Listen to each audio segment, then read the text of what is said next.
תודה שבאתם. אנחנו בעצם היום, אחרי תקופה שאני חפרתי לכם על מעבר לתהליך עבודה חדש. היום זה קורה. היום זה קורה. זה קרה. זה קרה, אנחנו ממשיכים את זה. כולם מצליחים לראות בסדר כאילו? אוקיי. מה שאני בעצם אציג לכם פה היום זה תמונה של כל תהליך העבודה שלנו, התהליך החדש. אם יהיו שאלות, אני אעצור בשלבים מסוימים במהלך המצגת ואני אשאל אם יש שאלות. אני מבקש, אל תשאלו כל שנייה שאני אומר משהו, כי לפעמים אני אתן לכם מענה על משהו שאתם רוצים לשאול. לא מעט מהעבודה משתנה, אבל זה לא אומר שזה דווקא מכביד על העבודה שלנו. בהרבה פרמטרים זה אפילו מוריד לנו מהעבודה, אין לנו יותר תקלישות ספחים, אין לנו יותר הקלדות. הטיפול בממ"חים נהיה הרבה יותר פשוט, הטיפול בערבית נהיה הרבה יותר פשוט. הנמרור אין יותר למי ש... מי שרוצה, אבל כבן נמרטור. אין, ממ"חים. אמרתי. מה שכן זה אומר, השלב של הבדיקות שאנחנו עושים ברמת המרכזים נהיה הרבה יותר מסיבי, וחשוב לשים לב לכל הפרטים בעצם שאני אציג פה עכשיו, כי על הרבה מהתקלות אנחנו נעלה כבר בשלב הזה. אז ברשותכם אני אתחיל בעצם מה הייתה הסיבה לפרויקט. המטרה העיקרית הייתה באמת ייעול השירות לסטודנט, בעצם לאפשר לו גישה למחברת סרוקה בצורה הרבה יותר פשוטה ממה שהיא נעשתה עד היום, בעלות הרבה יותר נמוכה. גם במרכז הבחינה עצמו, הקליטה של הסטודנט וכל התהליך עד שהוא מתחיל את הבחינה מאוד מקלה על החוויה של הסטודנט, וזה בעצם היה אחד מהגורמים המרכזיים למה אנחנו בעצם עשינו את התהליך הזה. סיבה שנייה, אנחנו רצינו בעצם גם כבר בהזדמנות הזאת לייעל תהליכים בשביל מרכזי ההוראה עצמם שעושים בדיקות, בין אם זה בטיפול ההימורים של הסטודנטים עצמם, בין אם זה ברמה של עכשיו לבדוק כמות גדולה של מחברות, שהם לא יצטרכו כל פעם ללכת לארכיון, הכל בעצם יהיה ממוחשב. גם הבדיקה הראשונית שלה? לא, הבדיקה הראשונית נשארת אותו דבר, אבל מדובר בעיקר על מרצים שרוצים פתאום לעשות לך, את יודעת, פקטור, או רוצים פתאום לבדוק בבדיקה על בודקים שבדקו בחינות מסוימות.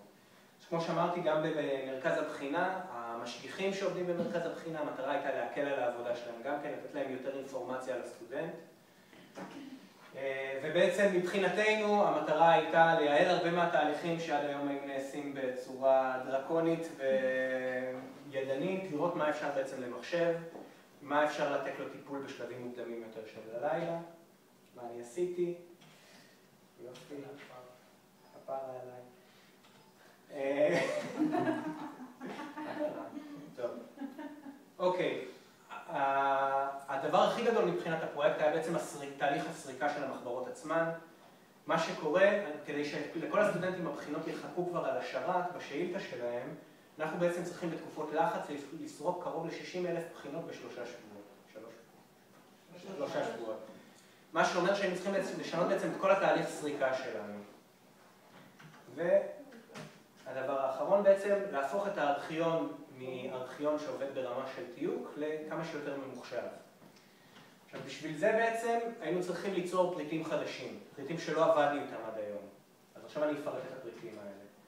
הדבר הראשון שבעצם אתם עלולים להתנקל פה במהלך הלילה, זה דף מבחן.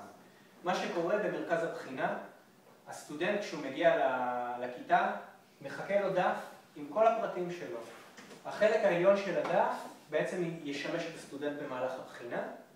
החלק התחתון של הדף ישרת את המשגיח. המשגיח, במקום שהוא יכתוב את הפרטים בצורה ידנית על הטופס הירוק, כמו שאתם זוכרים, הרבה פעמים מוחקים, לא ברור, לא זה, לכל סטודנט יש מדבקות מיועדות לטופס הירוק, שהמשגיח תולש במהלך הבחינה של הסטודנט, וידביק לו על הטופס הזה. מה שיהפוך גם מבחינתנו לאתר בעיות בצורה הרבה יותר פשוטה, כי הכל יהיה בכתב קריא ולא כתב חתומים כזה שאנחנו לפעמים נתקלנו בהם. אז בעצם מה יש בחלק העליון של הטופס הזה לסטודנט? כתוב את הפרטים המלאים שלו, זה השם המלא ותעודת הזהות שלו. כתוב את הפרטים של הבחינה שלו, איזה סמסטר הוא נבחן, איזה קורס, איזה שאלון הוא מקבל. האם בבחינה שלו יש ממ"ח? מונח נוסף לממ"ח זה מה שנקרא כרטיס מחשב. אז האם בבחינה שלו יש ממ"ח? אנחנו כבר מיידעים את הסטודנט מראש, כדי להקדים את הסיכויים שלא יהיו ממ"חים שלא ימולאו. האם הסטודנט צריך להחזיר שאלון? האם השאלון שלו צריך לחזור, שהוא יכול לקחת את זה איתו? כל הפרטים האלה אנחנו מיידעים את הסטודנט מראש. וכמובן איזה חומר עזר מותר לו להשתמש במהלך הבחינה. מה אני עשיתי? עשיתי להרביץ למקלד. נכון? אוקיי, עכשיו, לכל סטודנט יש גם מספר סידורי. עכשיו, מה זה המספר הסידורי? זה פריט שיכול לעזור, פרמטר שיכול לעזור לנו לא מעט במהלך הבדיקות. מה שקורה, כשאנחנו משבצים את הסטודנטים, אנחנו משבצים אותם מראש לכל כיתה, ונותנים לכל אחד מהם מספר באותה כיתה, מ-1 עד 25. זה פחות או יותר לשייך, להגיד לכל סטודנט, להנחות אותם איפה הם פחות או יותר יושבים, אם בשולחן ה-9 או בשולחן ה-20. מה זה מעניין מבחינתנו? הפרמטר הזה הוא פרמטר שמאוד בולט על המדבקות של הסטודנטים, והרבה פעמים שיהיו לנו תקלות, ואני אעבור עליהם פה, תראו איך אנחנו יכולים להיעזר עם הפרמטר הזה כדי לאתר את הסטודנטים הסוררים. אז זה לגבי הדף מדבקות. עכשיו אני רוצה קצת לפרט מה זה המדבקה בעצם של הסטודנט. הרי הדף מדבקות, החלק העליון שלו יש את הפרטים של הסטודנט, מתחת יש 12 מדבקות. המדבקות נראות כך, והסטודנטים בעצם צריכים להדביק את המדבקות האלה על כל החומרים שלהם, בין אם זה מחברת, שאלון, כרטיס מחשב. אני רוצה לפרט קצת מה הפרמטרים שמופיעים לנו על המדבקה הזאת. דבר ראשון, כל סטודנט, לבחינה הספציפית שהוא עושה היום, הוא מקבל מספר נבחן. זה לא אומר שזה מספר שנשאר עם הסטודנט לאורך כל הלימודים שלו, זה ספציפית לבחינה היום, זה מספר נבחן שלו. אנחנו גם ניתקל לא מעט במושג הזה מספר נבחן במהלך עבודת הלילה שלנו. אז פה יש לנו ברקוד שמכיל את המספר נבחן הזה, ומעל הברקוד כתוב לנו בעצם את המספר הזה, אם אנחנו נצטרך להשלים את זה בצורה ידנית. מספר תעודת הזהות של הסטודנט, כדי שאנחנו תמיד נדע עם המדבקה הזאת, בעצם מי הסטודנט, לפחות ברמת התעודת זהות, מי הסטודנט שהמדבקה הזאת שייכת לו. עוד פעם, המספר הסידורי, כמו שאתם רואים, גם פה הוא יחסית בולט וגדול. ושני פרמטרים שהם מאוד חשובים ואני רוצה להדגיש אותם. אנחנו גם בשביל הבדיקות שלנו בלילה, הרבה פעמים אנחנו לא יודעים אם הסטודנט צריך להחזיר שאלון או לא. תמיד הייתי אומר לכם, תסתכלו בתוך המחברת שלו. אם הסטודנט צריך להחזיר ממ"ח או לא צריך להחזיר ממ"ח. הייתי אומר לכם, תמיד תסתכלו בגב של הטופס הירוק, תראו אם כתבו שהוא החזיר כרטיסי מחשב. אז היום התהליך הזה יהיה לנו הרבה יותר פשוט. מה שקורה על המדבקה של הסטודנט, יכול להופיע אחד משני הפרמטרים האלה. יכול להופיע האות שין או מם. אם מופיע שין על המדבקה של הסטודנט, זה אומר שהסטודנט חייב להחזיר שאלון. לא יודע אם השאלון הזה הוא שאלון שהוא ענה עליו או לא, זה אומר שהשאלון חייב לחזור אלינו. אם מופיע לנו הפרמטר מם, זה אומר שהסטודנט היה חייב להחזיר ממ"ח, כרטיס מחשב. ובעצם הרבה פעמים, הרבה מהבדיקות שאנחנו היינו צריכים להסתכל על הקיר או להסתכל בתוך הטופס הירוק, הפרמטרים האלה כבר מופיעים לנו על המחברת של הסטודנט. יש למישהו שאלות עד עכשיו? כן. אמרת או שין או מם. יכול להיות גם שין ומם ביחד. יכול להיות גם וגם ביחד, בוודאי. אני אומר אבל... אוקיי, אז זאת המחברת החדשה שלנו בעצם. היא שונה לגמרי ממה שהיא הייתה קודם. דבר ראשון שאתם יכולים לראות, והוא מאוד בולט, אין יותר ספח שם, אין יותר קלישות. מה שכן, אתם רואים, המחברת חלוקה פה לשניים.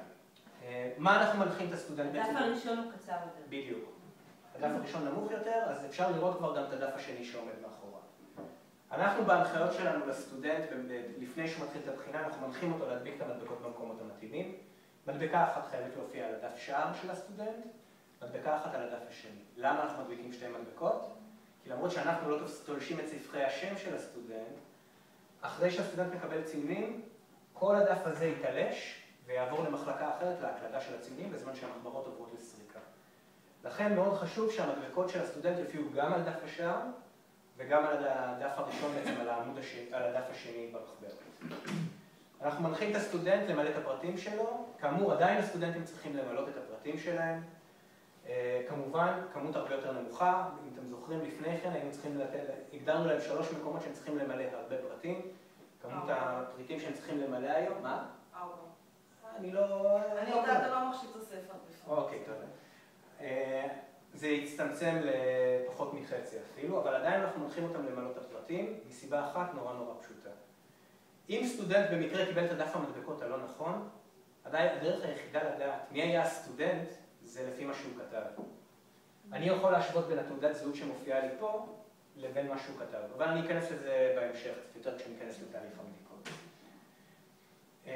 וכמו שאמרתי, בעצם אין לנו יותר שם שנבחן על המחברת, מה שאומר אין לנו בעצם קלישה יותר של הספחים האלה בסוף הלילה, שזה כיף בפני עצמו. שאלון. סטודנט שמחזיר שאלון, גם כן חייב להדביק מדבקה על השאלון שלו, וגם לכתוב את הפרטים שלו על השאלון. כמובן, יש שני סוגים של שאלונים. יש שאלונים, אתם זוכרים, שהרבה פעמים היינו נתקלים במעין גם כן דף, כמו הדף של המחברת, כשהיינו עושים כפולות, היינו תולשים את הדף של המחברת ומשאירים אותם. למה בעצם הדף הזה? הדף הזה הוא גיליון תשובות, ובדרך כלל מצרפים אותו לשאלון שהסטודנט עונה בו. ברגע שהסטודנט עונה על שאלון, השאלון הזה הוא כמו מחברת, יש עליו תשובות של הסטודנט, לכן חייבים להעביר את השאלון הזה לבדיקה. ולכן תמיד היו את הדפים האלה. אחת הבעיות שהיו לנו תמיד עם הדפים האלה, זה שהם תמיד התחבאו לנו מאחורי 2-3 דפים, ולכן אנחנו היינו מפספסים אותם בכפולות. מה שעשינו בתהליך החדש, הדף הזה מופיע בתור הדף הראשון של השאלון. זאת אומרת, אם סטודנט ענה על גיליון תשובות וצריך לעשות לו את התהליך של הכפולה, אנחנו ישר נראה את זה, אנחנו לא נצטרך להתחיל לבדוק בדוח כזה, דוח אחר, הדף הזה ישר בולט לנו מול העיניים. אז גם בדף הזה צריך להדביק גם... לא הולך לי היום, אני צריך קליקר. זה מולדת הבאה. אוקיי, גם פה הוא צריך להדביק את מדבקות הנבחן שלו, כמו שהוא הדביק על אם הוא קיבל רק את הדף הזה, הוא מדביק רק על הדף הזה. אם הוא מקבל את שני הדפים האלה, בעצם כמו במחברת, על שני דפים הוא צריך להדביק את מדבקת הברקוד שלו ולמלות את הפרטים שלו.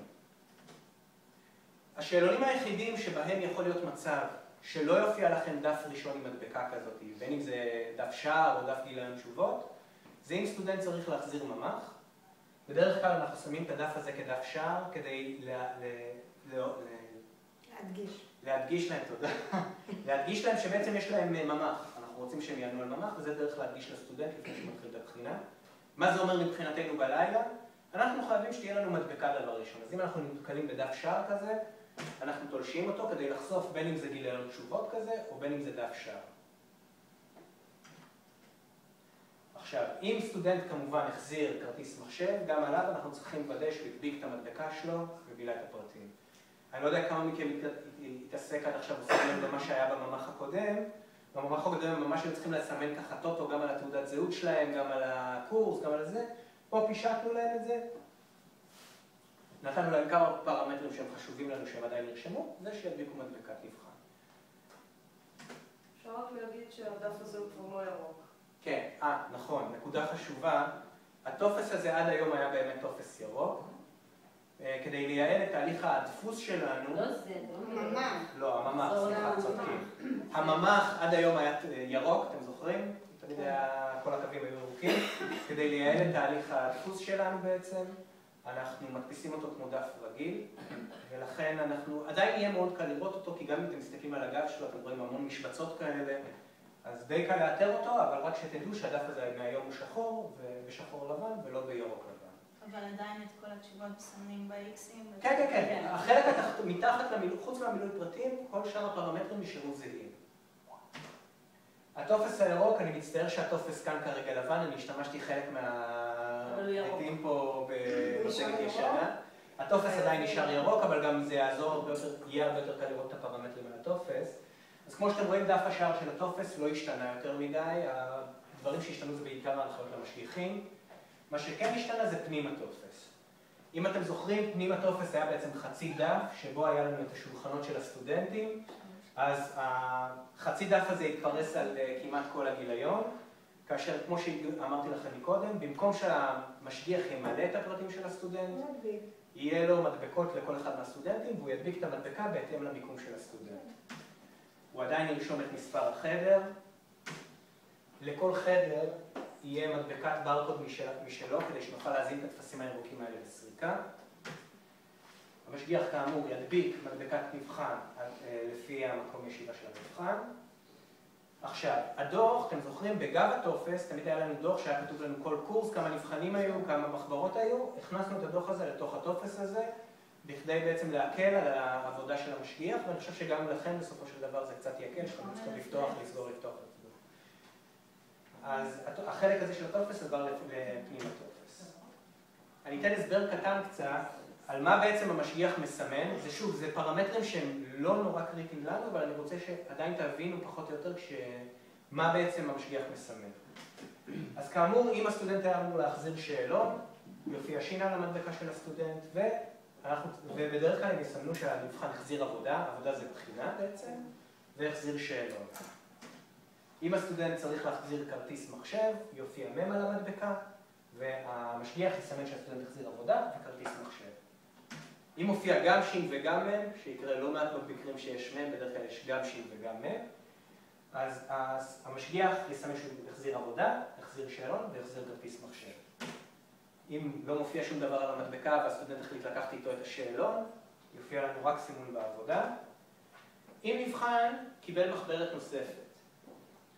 אז בעת הנתינה של המחברת לסטודנט, המשגיח מסמן וי בריבוע הזה, אבל עם קבלת המחברת חזרה מהסטודנט, הוא יקיף את ה-V הזה בעיגול, כדי בעצם יעשה וידוא שהוא גם נתן מחברת נוספת, אבל גם קיבל אותה בחזרה. הגב של הטופס בעצם גם לא השתנה הרבה, כל ההערות שתמיד היו בפנים הטופס על הסטודנטים שיוצאים לשירותים, סטודנט שעשו לו טעויות, יעברו בעצם לגב הטופס. אז אם אתם רואים שמשהו לא מסתדר לכם הרבה פעמים, אתם יכולים להיעזר בגב הטופס ולראות האם דיווחו על משהו חריג שלרע בכיתה. זה פחות או יותר הפריטים החדשים. יש לי שאלה עד עכשיו, משהו לא היה ברור? כן. כשאמרת שמסומן שלא החזיר שאלון, מה הנוהל עדיין כמו קודם? לא החזיר, במקרה שלא החזיר שאלון, אני תכף אכנס לזה בתהליך העבודה שלנו, אבל בעצם בלא החזיר שאלון, אנחנו עדיין רושמים את זה בדוח ידני, אנחנו לא נחשבנו את זה, כי הכמויות הן מאוד נמוכות. וזה די נשאר. יש לי עוד שאלה. מה? הכמויות? כמויות של מחברות נוספות. יש לך את זה בדוח המסכם בתוך ה... רק בדוח המסכם, ברגיל, יש לי לא... עוד שאלה.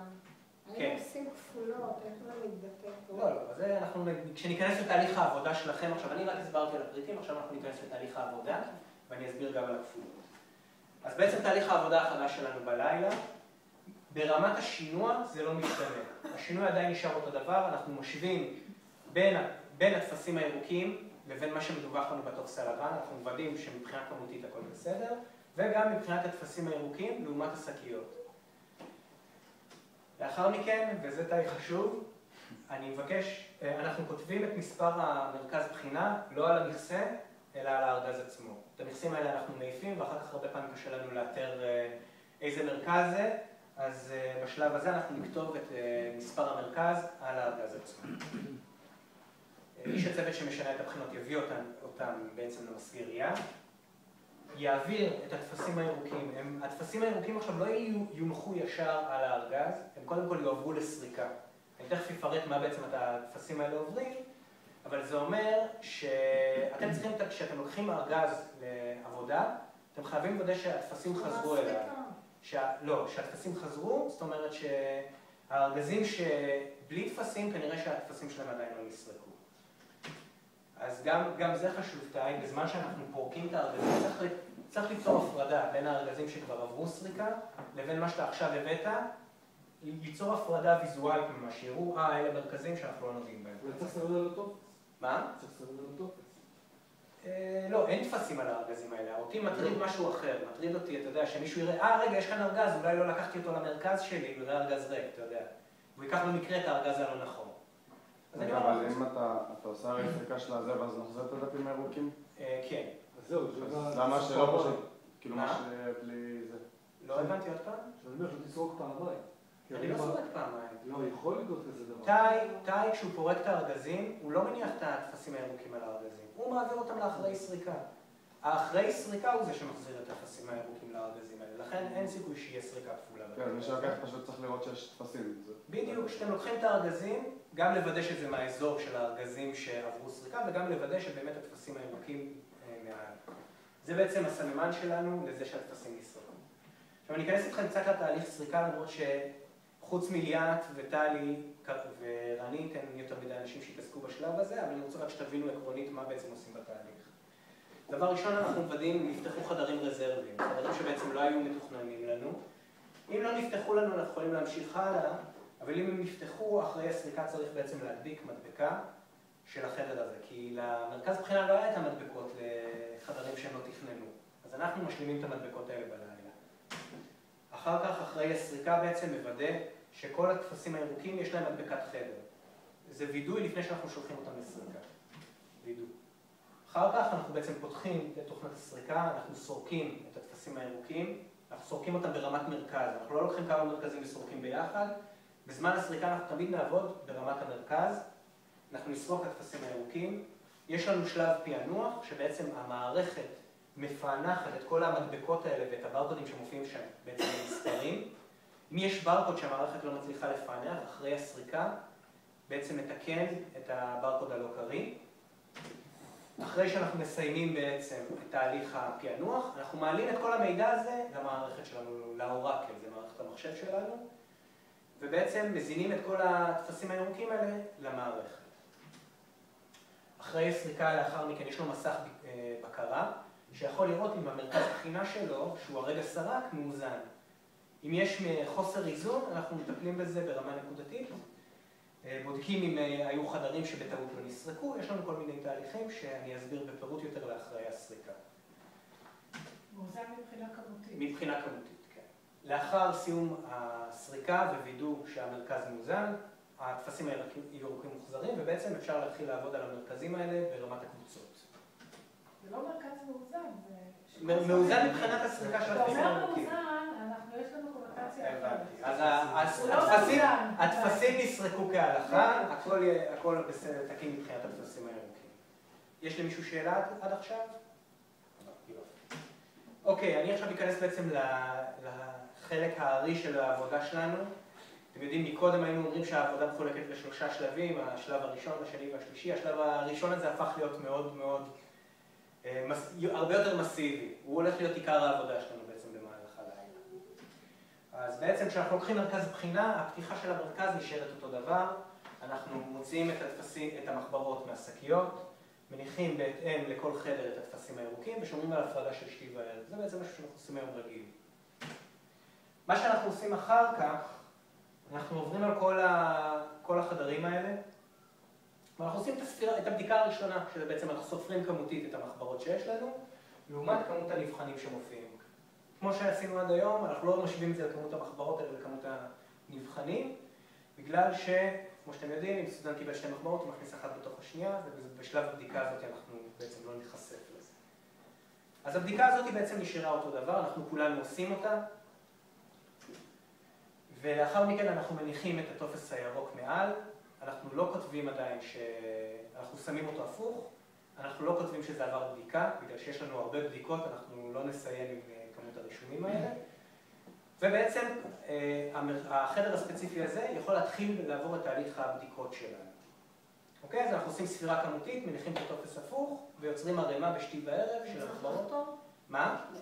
בשלב הזה אנחנו לא נחתום. אני אגיד לך את האמת, אני עוד מתלבט, ואני אראה היום בלילה איך התהליך עובד, אם בכל זאת להכניס כאן חתימה או לא.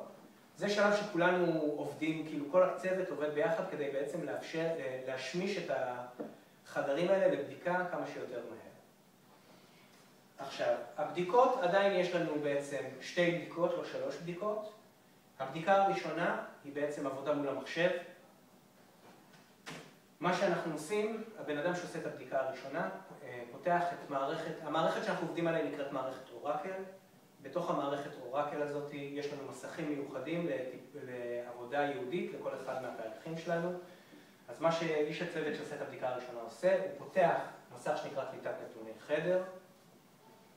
במסך הזה, כמו שאתם יכולים לראות, הוא יקליד דבר ראשון את מספר מרכז הבחינה ואת מספר החדר. הפרטים האלה מופיעים לו גם על המחברות שהוא לוקח וגם על הטופס הירוק.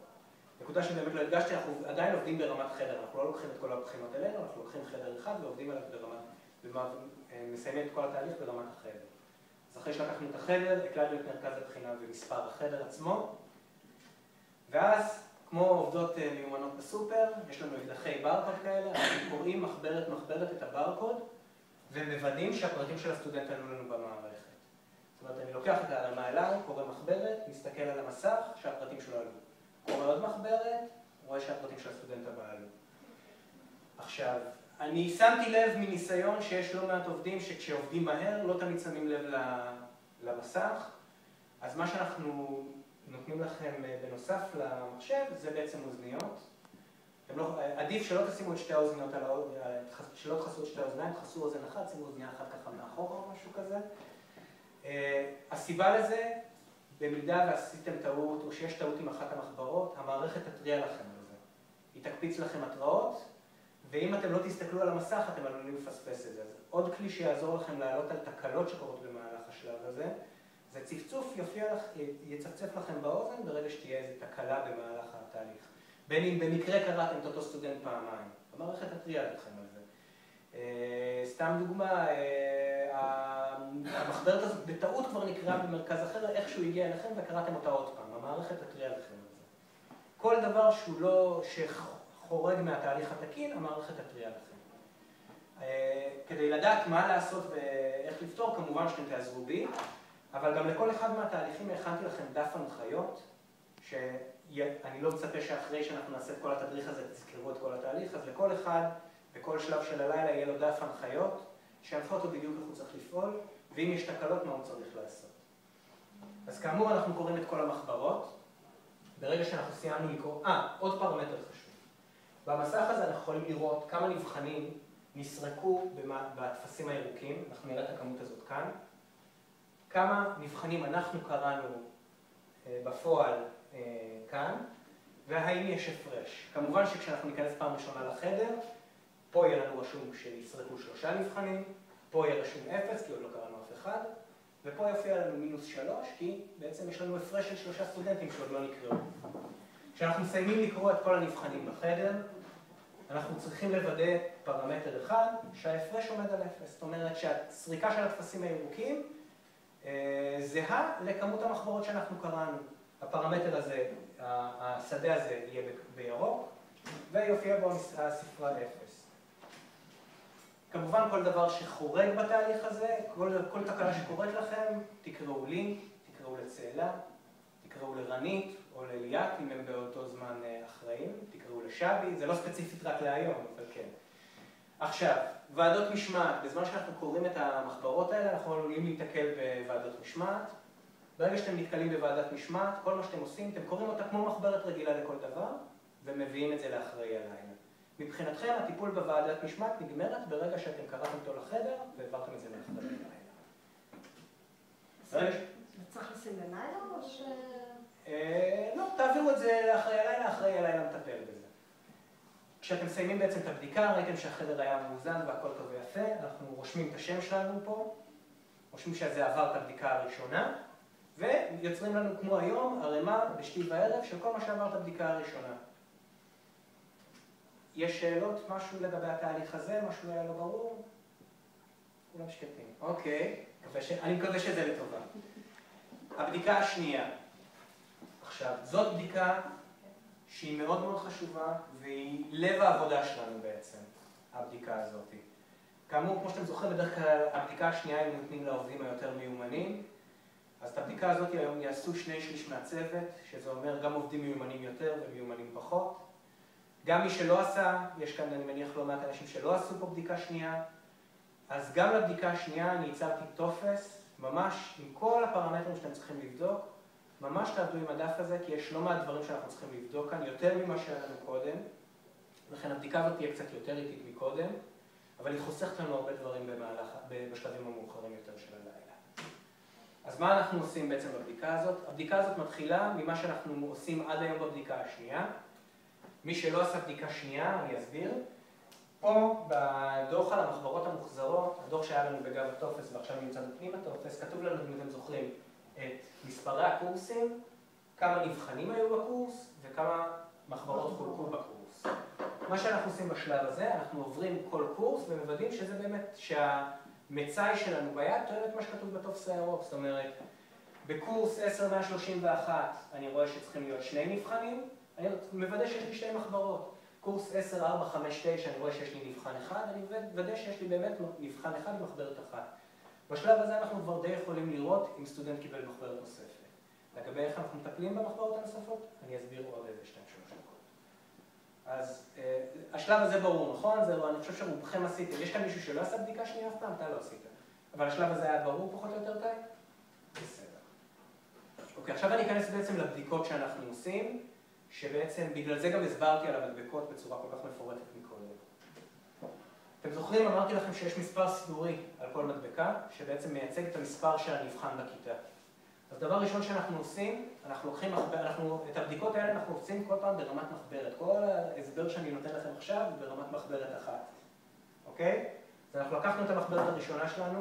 דבר ראשון שאנחנו מוודאים, שכל המדבקות שעל כל החומרים שלו, שזה בין אם זה מחברת, בין אם זה שאלון, בין אם זה כרטיס מחשב, לכולם יש אותו מספר סידורי, שלא בטעות יתערבבו חומרים בזמן שקלטו את המחברות, שבטעות לקחו שאלון של סטודנט אחר. במקום שתסתכלו על התעודת זהות, מה שאנחנו היינו עושים קודם, אנחנו מסתכלים על המספר סידורי, הוא בולט מאוד ונורא קל לזהות אותו. בעצם בזמן הבדיקה הזאת אנחנו גם נזהה מוודאים שהסטודנט באמת הדביק מדבקות על המחברת שלו. והדביק שתי מחברות כמו שצריך להיות. אם חסרה מדבקה, אתם צריכים לידע את אחראי הלילה, והוא ייצר לכם את המדבקה הנוספת שצריך להשלים לסטודנט. כי יכול להיות לא מעט מקרים, סטודנטים במיוחד בגלל שזה תהליך חדש, הדביקו רק במקום אחד את המדבקה שלהם.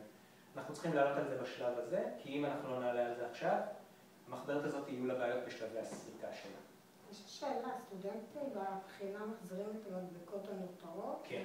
המדבקות הנותרות אמורות להיות לנו בתוך השקיות הוורודות. לא, בתוך השקיות הוורודות מוטבות. את המדבקות האלה כשאתם פורקים את החדרים ומעבירים אליי בתחילת הלילה. נראה אם באמת הם עשו את זה. כל פעם שחסר מדבקה צריך לבוא אליך, תדפיס עם מדבקה. נכון, כי בעצם כל מדבקה ומדבקה כאן יש לה חשיבות. אנחנו לא סתם ביקשנו מהם להדביק שתי מדבקות על המחברת, ואת המדבקות שביקשנו על הממ"ח, ואת המדבקות שביקשנו על השאלונים. כן. אני רוצה לציין שלא תמיד הם יצטרכו לבוא אליך, כי אני נתתי הנחיה שאת כל המדבקות המיותרות הם ישימו בשקית שקופה בתוך השקית הוורודה. אמרת להם לשים את זה בשקית שקופה בנפרד? בתוך השקית הוורודה, כשהם כותבים על השקית הוורודה את מספר החדר. אז אולי הרבה יותר קל לקחת מדבקה מהמדבקות המיותרות מאשר... אוקיי, אפשר לעשות את זה, זה גם אופציה, אבל הדבר הזה יעשה אך ורק בליווי ראש הצוות. כי יכול להיות לא מעט מקרים שאתם תחשבו שלקחתם את הסטודנט הנכון ואתם עלולים לקחת סטודנט אחר. יכול להיות שהמספר 11, שלקחתם את המדבקות לא של חדר 12 אלא של חדר 15, ואתם אומרים, מספר 11, זה מה שאני צריך להשתיים לו. חייבים להסתכל, בסדר, אבל אני מדגיש את זה, אז פרמטר חשוב. אבל לא מסתכלים על המספר סידור. בדיוק, מסתכלים תמיד משווים לתעודת זהות שמופיעה על המחברת. אנחנו מוודאים כמובן בשלב הזה גם שהסטודנט מילא את הפרטים שלו, כמו שעשינו עד היום. אני עכשיו אדגיש עוד פעם, התעודת זהות של הסטודנט שמופיעה במדבקה, צריך לוודא שהיא תואמת לחלוטין את תעודת הזהות שהסטודנט רשם על המחברת שלו. גם על השאלון עושים את אותו תהליך. מה, באת להקשיב? ראיתי שתדעו, אז באתי לראות מה עושים. טוב, זה ערן, הוא מנהל הפרויקט מכל הצד המחשובי שלו. הוא בנה את כל המסכים פה, הוא בנה את כל המערכת פה, הוא והצוות שלו. אוקיי, אז עכשיו אני אכנס לפרמטר של השין והמם במהלך הבדיקות שלנו. מה שהדגשתי שמאוד יעזור לכם במהלך הבדיקות. אם מופיע לכם האות שין, אתם חייבים לוודא שחזר שאלון. בין אם הוא חזר עם גיליון תשובות או חזר שאלון רגיל, אנחנו עושים וידוא שחזר השאלון. כי אם לא חזר שאלון, בשלב הזה אנחנו ממלאים את הטופס שלא יחזיר שאלון. עושים את התהליך בדומה להיום. בשאלון אנחנו גם כן מוודאים שהסטודנט הדביק את המדבקות ומילא את הפרטים שלו. אמרתי, יכולים להיות שאלונים שהדף הראשון שלהם יהיה כזה, יכולים להיות שאלונים שהדף שלהם יהיה בעצם דף שער. בשלב הזה זה פחות קריטי לנו. מם. אם מופיע לנו מם, אנחנו צריכים לוודא שהסטודנט יחזיר ממ"ח. ממ"ח בדרך כלל יופיע בגב של השאלון. מי שלא טיפל עד היום בממ"חים, הממ"חים הם בדרך כלל הדף האחרון שמשודח לשאלון. לפעמים הסטודנטים תולשים ומכניסים למחברת, מכניסים לשאלון, עדיין אנחנו חייבים לוודא שהממ"ח נמצא. אם חסר ממ"ח, למה אני מבקש לוודא את זה בשלב הזה? כי אם הממ"ח חסר לנו בשלב הזה, אנחנו יודעים שפחות אנחנו לא איבדנו אותו בלילה. כנראה לא צרפו אותו למחברת של הסטודנט, ואז אנחנו יודעים לתת הנחיות איפה לחפש את הממ"ח הזה. אז אני חוזר שוב, אם מופיע מם, צריך לוודא בסוף של השאלון שמופיע הדף הזה. אם הוא לא מופיע בסוף השאלון, הוא יופיע בדרך כלל במחברת כסטודנט תלש או בתוך השאלון שלו. גם עליו אנחנו מוודאים שהסטודנט הדביק את המדבקות מבחן ומילא את הפרטים שלו. אוקיי, עד לפה זה היה ברור פחות או יותר. זה החצי הראשון שלה, זה חצי מהבדיקות שאנחנו עושים. שזה בעצם כל הזמן השוואות. מה להזדרז? למה מה שעה? רבע. בסדר. אוקיי, זה רק חלק מהבדיקות שאנחנו עושים. הבדיקות הנוספות שאנחנו נעשה עכשיו מאוד יזכירו לנו דברים שאנחנו עשינו בשלב הבדיקות המאוחרות יותר. אם אנחנו נתקלים בטפסים, כמו טופס הזדהות או כל מיני טפסים שונים, אנחנו מעבירים אותם, טופס הזדהות אנחנו מעבירים לאחראי הלילה. טפסים של בדיקה על תנאי או סטודנטים שמבקשים בדיקה מהירה, אנחנו מדביקים להם מדבקה כחולה באזור הזה של המחברת. למה אני מבקש להדביק באזור הזה? כדי שאנחנו נשים לב לזה בשלב מאוחר יותר, שאנחנו עובדים על המחברות וקוראים את המחברות. ואת הטופס להוציא כמובן. כן, את הטופס כמובן, אסור שישארו סתם טפסים במחברת. אם יש טופס שאתם לא בטוחים לגביו, תשאלו את אחראי הלילה, הוא ינחם אתכם מה לעשות. אם סטודנט ענה בערבית, וכן, זה משפט אמיתי בערבית, אנחנו נדביק מדבקה כתומה. כן, אני חושב שעכשיו יש לנו כרגע רק מדבקות אדומות, לפחות למועד הזה, אבל מהמועדים הבאים יהיו לנו מדבקות כתומות, פשוט לא היה בבלאי, אז מדביקים מדבקה כתומה. אם סטודנט כתב את השם שלו, מה שהיינו עושים בשלב מאוחר יותר, אנחנו מוחקים את השם שלו, הבחירה חייבת להישאר אנונימית. אני רק רוצה להדגיש שבגלל שבעמודים הראשונים אין להם מקום לרשום את השם, אז יש סיכוי מאוד גדול שהרבה נבחנים ירשמו בכל מיני מקומות את השם שלהם, אז אנחנו ממש צריכים לבדוק לא רק בעמוד הראשון. בדיוק. בעצם במהלך הבדיקה השנייה, אנחנו צריכים ממש לדפדף בשניים-שלושה דפים הראשונים של המחברת, לא להסתכל, בדקתי להעביר הלאה. ממש לעשות פתיחה של המחברת, להסתכל לא על הדף הראשון ובדף השני. אנחנו לא במרוץ. הרבה דברים אחרים יתקצרו לנו עקב הבדיקה הזאת, אבל הבדיקה הזאת תיקח את הזמן שלה, וצריך לעשות אותה בצורה מדויקת. עוד פעם, אני מזכיר טופס ועדת משמעת. אם וקרה ומי שקורא את המחברות פספס ועדת משמעת כי הוא הוחבא מאחורי הדף הראשון או השני, זה בסדר. זה אומר שהוא קרא את המחברת הזאת כבר לכיתה, אתם מעבירים את זה לאחראי לילה, כמו מי שעשה את הבדיקה הראשונה.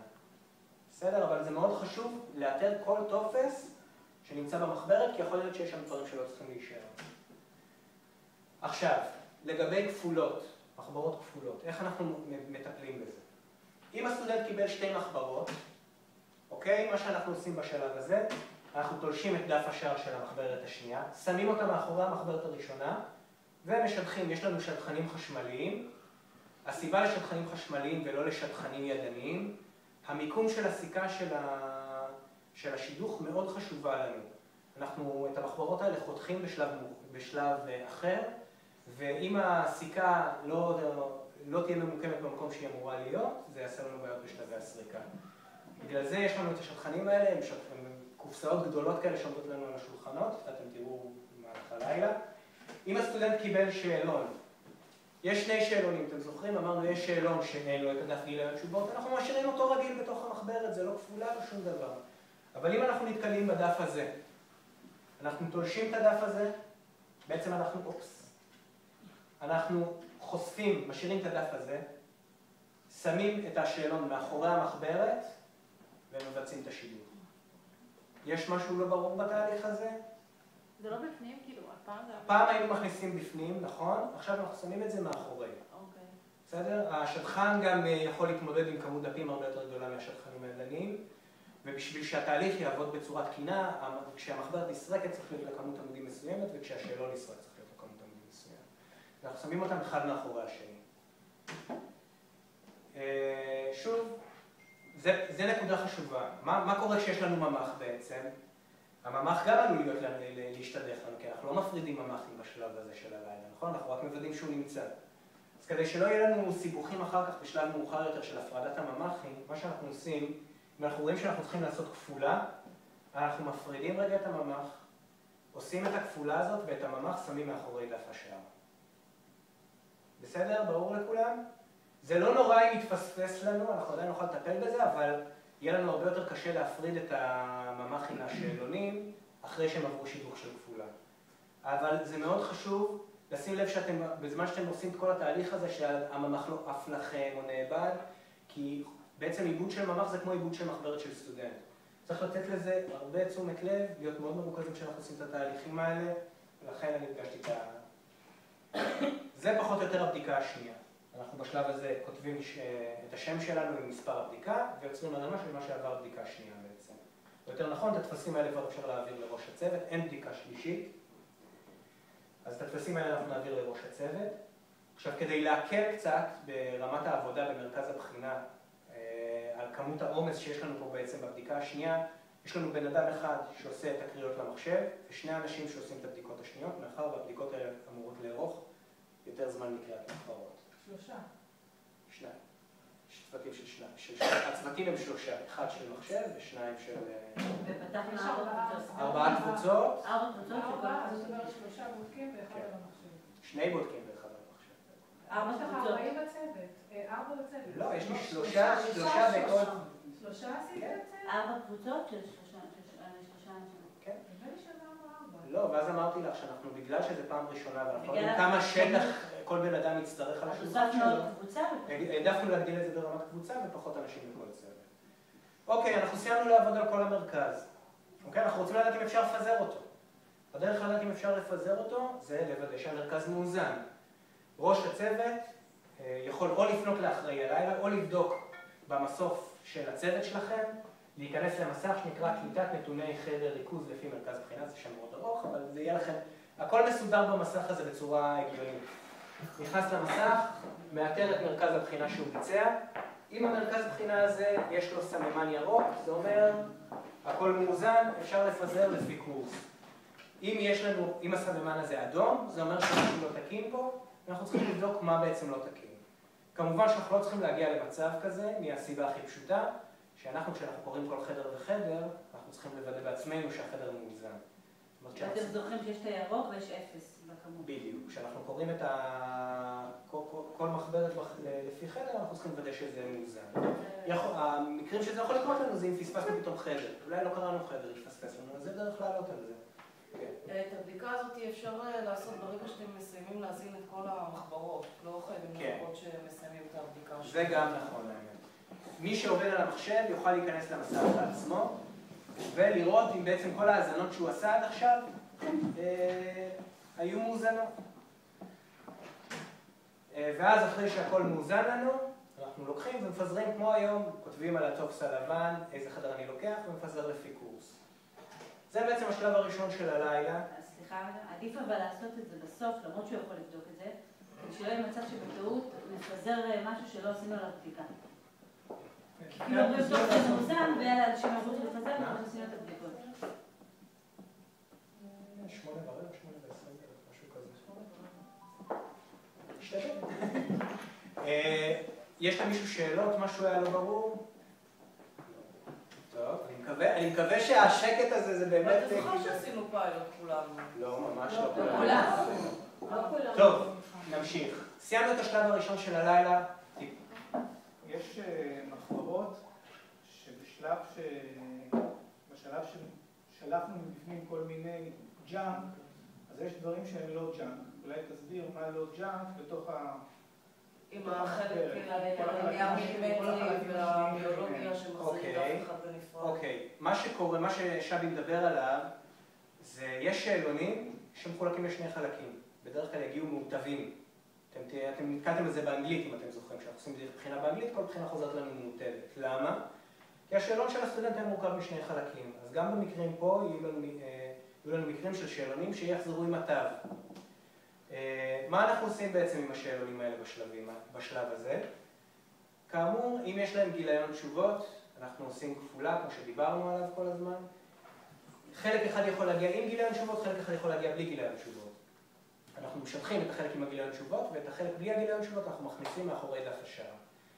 אבל אני חושב שהכי טוב, כדי שאני לא אכנס ליותר מדי מקרים שונים פה, ברגע שאתם נתקלים בשאלון שהוא עם התו, או שהוא מורכב משני חלקים, או כל מיני דפים שאתם לא בטוחים לגביהם, תפנו אליי ואני אדריך אתכם. אבל יש נייר מילימטרי. נייר מילימטרי היום הוא חלק מהבחינה של הסטודנט, בגלל זה אמרתי, יש הרבה מקרים וזמנים מתחילים קצר. שתיאלנו מזה וצרפנו כחלק מהשאלון. יש את אותם קורסים שהשאלון כמו נייר מילימטרי ועוד 4 קורסים, שבהם השאלון נשאר בידי הסטודנט, ורק נספח שהוא חלק ב' של השאלון חוזר יחד עם המחברת. יש דף שער מסוים מאוד שהגדרנו, לא יודע אם יש לך שקופית על זה, אבל... לא, אני גם לא רוצה לפרט על זה עכשיו, זה נראה לי, יש הרבה חריגים וחבל על זה. אז בעצם, אני מבקש באמת, אבל אם אתם נתקלים בכל דבר שהוא חורג מהשאלון הסטנדרטי, תשאלו אותי ואני אנחה אתכם. בסדר? אם אתם רואים איזה דפים שאתם לא בטוחים צריך להוציא או לא, תשאלו אותי פשוט. סיימנו בעצם את כל הטיפול במרכזי הבחינה. אנחנו עכשיו עושים בעצם הפרדת שאלונים. כל שאלון שבעצם לא צריך להיסרק, צריך בעצם לצאת כבר בשלב הזה של הלילה. כי הוא לא צריך להיסרק, אנחנו מעבירים רק חומרים שצריכים להיבדק וצריכים להיסרק. בשביל לדעת מה לעשות, עשינו שינוי מסוים בתוך הדף השער של כל קורס. מה שמונח על השולחנות. בדיוק. אנחנו לוקחים קורס לשולחן שלנו, לוקחים את הדף הזה, ודבר ראשון מסתכלים עליו. אנחנו לא מסתכלים עליו בסוף הבדיקה, אלא הפעם אנחנו מסתכלים עליו בתחילת הבדיקה. ומה שאתם תראו, בחלק העליון של כל טופס כזה, יהיה לכם הנחיות טיפול. זאת אומרת, יהיה לכם ממש מה אתם צריכים לעשות בקורס. לא מעט קורסים יגידו לכם רק, יש להפריד שאלון. מה זה אומר? אתם לוקחים ארגז לידכם, מתחילים להפריד את כל השאלונים של הקורס שאתם עושים כרגע, ברגע שאתם מסיימים, שמים את כל השאלונים האלה בגומיה ושמים אותו בארגז. כמו שעושים באנגלית. בדיוק. כמו שעושים באנגלית, כמו שעושים בסטטיסטיקה. בסדר? מה שאנחנו עושים בסטטיסטיקה, עושים הפרדת שאלונים. רוב הקורסים יהיו כאלה. עם זאת, יהיו לנו כל מיני קורסים מה ששבי התחיל להסביר, שמורכבים משני חלקים. ושם אנחנו נצטרך לתת טיפול מיוחד. אז שוב, כדי לא להיכנס לזה יותר מדי, הקורסים האלה, אנחנו נעשה את זה ביחד, אני אתן לאנשים קצת יותר מיומנים לטפל בהם. אבל לאט לאט אני אכניס עוד ועוד מכם, בעצם איך אנחנו מטפלים בקורסים שיש להם שאלונים שונים וחריגים.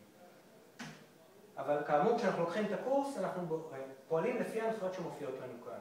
אם משהו לא ברור בהנחיות, יש לפנות לאחראי הלילה. כשאנחנו מסיימים את הבדיקות, אנחנו רושמים אם אני עשיתי את הבדיקה, אני רושם את השם שלי. אין לנו שתי בדיקות, יש בדיקה אחת לכל קורס, ואת המילוי פרטים האלה של הבדיקה מהירה, בחינה בערבית ולא החזיר שאלון, אנחנו נעשה בשלב מאוחר יותר. אנחנו לא מתעסקים עם זה כרגע. עד לכאן זה היה פחות או יותר ברור? כן. שלנו, את הרמה של כל אותו קורס, אנחנו לא סורקים כדי לוודא שיש לנו את... בסוף, אנחנו עוד לא הגענו בשלב הזה. אוקיי. יהיה לנו כמובן קורסים שיהיה בהם ממ"חים. כמו שאמרתי, יש קורסים מיוחדים של שני חלקים, גם הקורסים עם ממ"חים מבחינתי הם קורסים מיוחדים, שאני לא רוצה שסתם ככה תיקחו ותטפלו בהם, אלא אני אתן אותם לאנשים ספציפיים שיטפלו בהם. מה אנחנו עושים? בשלב הזה אנחנו מפרידים את הממ"ח, כמו שאתם ראיתם מיכל או נומי, או מדי פעם, כל פעם היה מישהו אחר שטיפל בזה, עושים הפרדה של ממ"חים, אבל לא כותבים עליהם יותר כלום, לא מסבירים אותם, לא כלום, רק עושים הפרדת ממ"חים. אם יש מישהו שלא מילא ממ"ח, כמו היום, יש לנו דוח ידני שאנחנו כותבים שהסטודנט לא מילא ממ"ח. חם לכם להביא מזגן? לא מילא. אין לי מושג איך מדליקים פה. לא, שלמה, חשבתי לא שם גם. אני בצד שמאל. ומה עושים כשנכלל אין את הטופס הזה? מה? רושמים, זה כמו לא יחזיר ממ"ח. לא, אנחנו מצרפים מב"ח שלנו במדבקה ורושמים שהוא לא מילא. כמו היום, שמצרפת ממ"ח בראשון. אוקיי? אז אחרי שסיימנו להפריד ממ"חים בקורס, אנחנו מעבירים אותם לאחראי הסריקה. אחראי הסריקה עושה את אותו תהליך מאוד דומה למה שהוא עושה בטפסים הירוקים, הוא סורק אותם, הוא עושה פענוח של הברקודים, והוא מעלה את המידע הזה למערכת אורקל שלנו. לאחר מכן, בשלב מאוחר יותר, הוא יעשה את התהליך הזה. התהליך הזה הוא בעצם משווה בין מה שנקרא, המחברות שנקראו, לבין כמות ממ"חים. הוא מוודא שבאמת כמות הממ"חים שהופרדו זה היה לכמות המחברות שנקראו. זה מחליף את המספרים שהיינו עושים, שבכלל אתה רושם את 1, 1, 1, 1, וזה כאילו עושה את זה ידני. זה מקל לנו בעצם על כל התהליך של הטיפול בממ"חים, ועושה לנו לעשות מעקב הרבה יותר מדויק. אם יש לנו ממ"חים חסרים בקורס, יופיע לנו תחת הפרש כמה חסרים לנו, ופה יפורט לנו בדיוק למי גם חסר ממ"ח, כך שאנחנו נדע לאתר את הסטודנטים הספציפיים האלה, את השאלונים, ולראות אולי פספסנו פלישה של ממ"ח, אולי לא עשינו טיפול כמו שצריך, אולי באמת חסר לו ממ"ח. עם סטודנטים שכתבנו בצורה ידנית שלא מילאו ממ"ח, ומופיעים לנו ברשימה,